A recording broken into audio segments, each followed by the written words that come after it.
This is the second in our series of videos dealing with stoichiometry, where we are looking at balanced equations and coming up with either moles or grams of reactants or products using that balanced equation. And we're going to use the same chemical reaction that we used in the last video, where we have 2 moles of magnesium solid reacting with 1 mole of oxygen gas to produce 2 moles of magnesium oxide.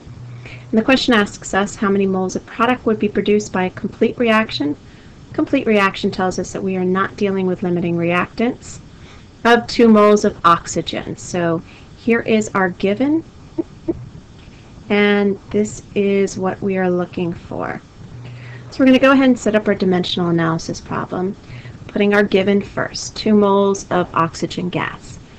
And it's that moles of oxygen gas that we are going to bring down and set up our mole to mole ratio. So if we look up here, we know that 1 mole produces 2 moles of magnesium oxide. So we should have 1 mole of oxygen down here, 2 moles of magnesium oxide up top.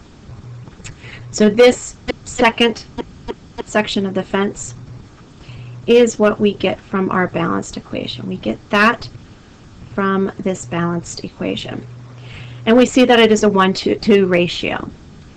And then we just go ahead and do the math, because our moles of oxygen are going to cancel out, and we will be left with moles of magnesium oxide.